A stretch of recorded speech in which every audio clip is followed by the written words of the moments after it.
Bismillahirrahmanirrahim. Assalamu alaikum. In today's video, we are going to discuss another essay by Francis Bacon named Of Great Place.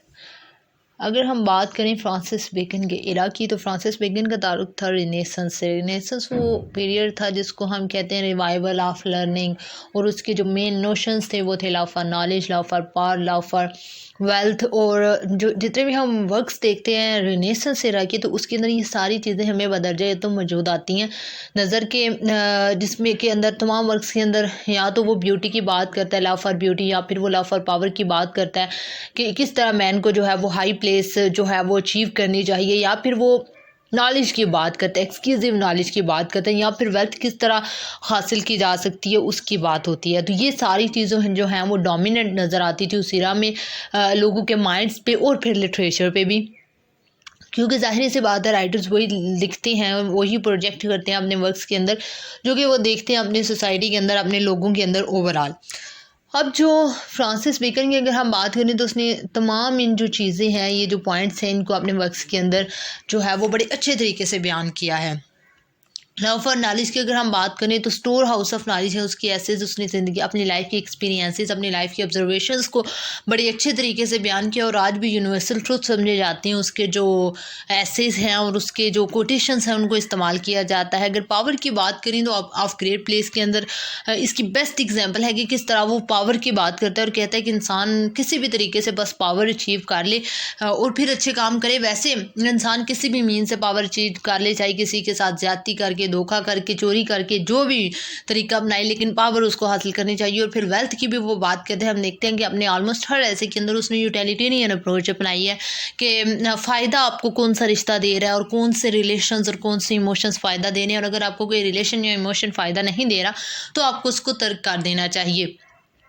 तो ये सारी चीज़ें हमें जो है वो नज़र आती हैं एसेज फ्रांसिस बेकन के अंदर में। आज हम डिस्कस करेंगे ऑफ ग्रेट प्लेस को, जो कि हमें बताएगा कि किस तरह उसने लव फॉर पावर की बात की है। ऑफ ग्रेट प्लेस की अगर हम बात करें तो उसके अंदर उसने यही चीज़ मैंने पहले भी बताया कि बताने की कोशिश की है। एक तो ये कि जो हाई प्लेस पे लोग होते हैं उनको कौन कौन से प्रॉब्लम्स होते हैं, कौन कौन से डिसएडवांटेजेस हैं एक पावरफुल बंदा होने के, एक बड़ा बंदा होने के, कुर्सी वाला इंसान होने के।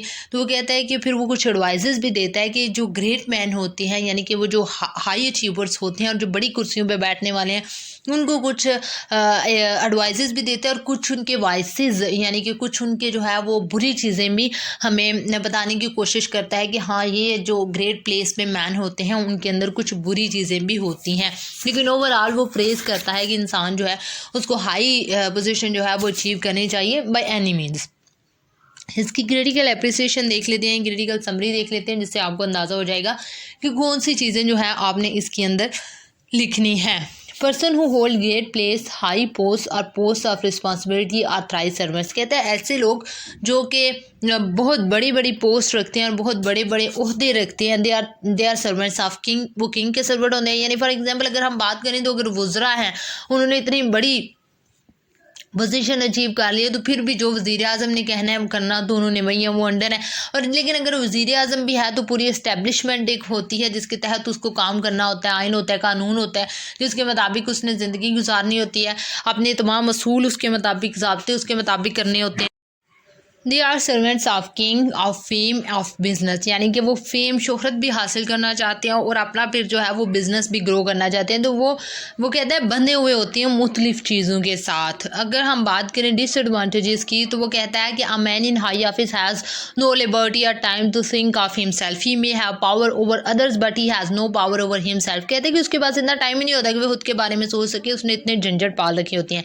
It require great labour to rise to a high place. कहते हैं कि बहुत मेहनत लगती है आपको एक बड़ा ओहदा हासिल करने के लिए। And often many insults and indignities have to be suffered patiently. कहते हैं कि बहुत बार आपकी तज़हीक की जाती है, बहुत बार आपको जो है नीचा दिखाया जाता है, लेकिन उसको भी आपको जो है बड़े दिल के साथ कबूल करना पड़ता है।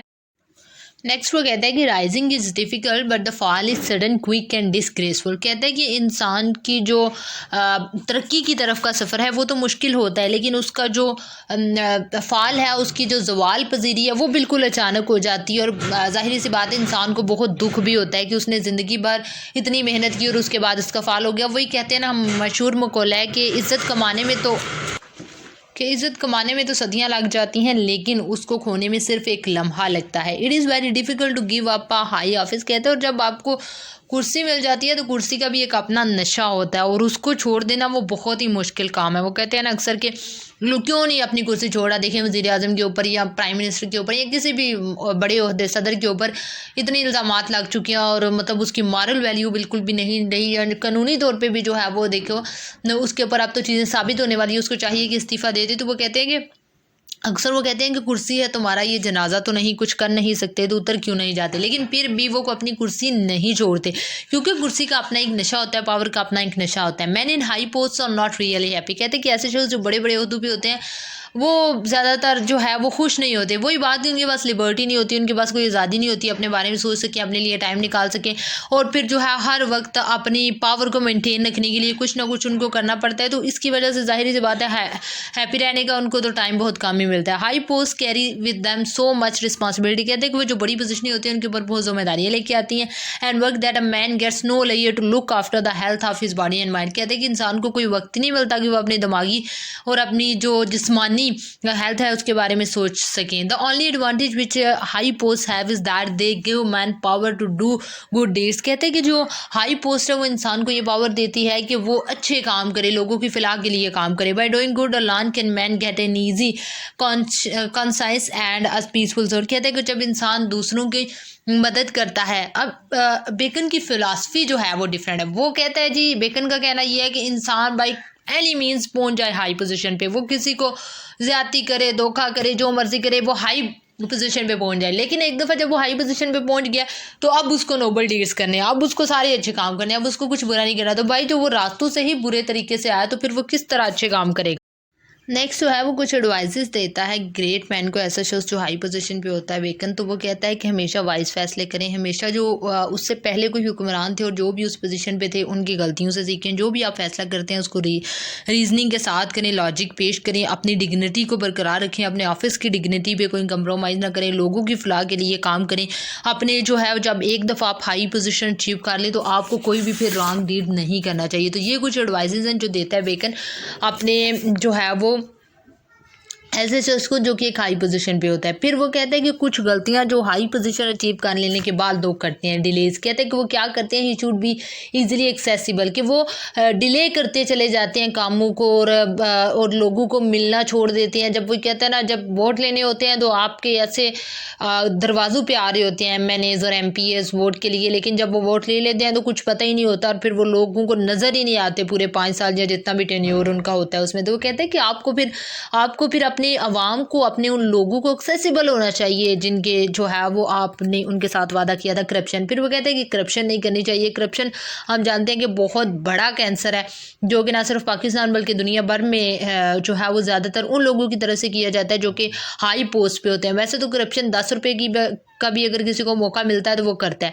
लेकिन बहरहाल बड़ी करप्शन बड़े लेवल पे, बड़े चोर जो है वो ज़्यादातर पॉलिटिशियंस ही होते हैं या फिर ब्यूरोक्रेसी से ताल्लुक़ रखने वाले, एस्टेब्लिशमेंट से ताल्लुक़ रखने वाले बंदे। तो वो कहते हैं कि जब इंसानी पोजीशन अचीव आप कर लेते हैं तो फिर आपको चाहिए कि आप रिश्वत सानी ना करें और आपको जो भी ऑफ़र की जाती हैं ज़मीर बेचने के लिए चीज़ें और माल और घर वगैरह, उसको भी आप जो है वो कबूल ना करें।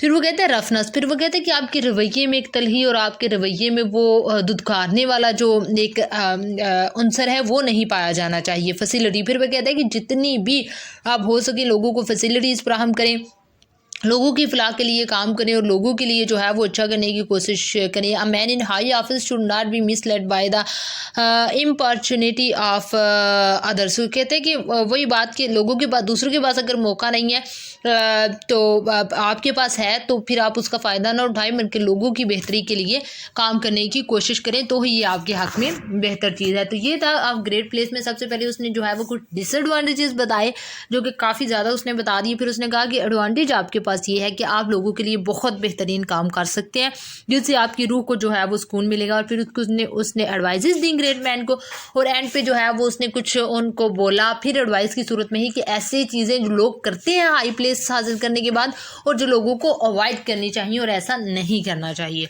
तो ये था हमारा of great place. I hope कि आपको इसकी समझ आ गई होगी और अब आप इसका एनालिसिस लिखने के काबिल हो गए होंगे। Thank you so much for watching the video, and if you like the video don't forget to subscribe the channel. Thank you. Pakistan जिंदाबाद।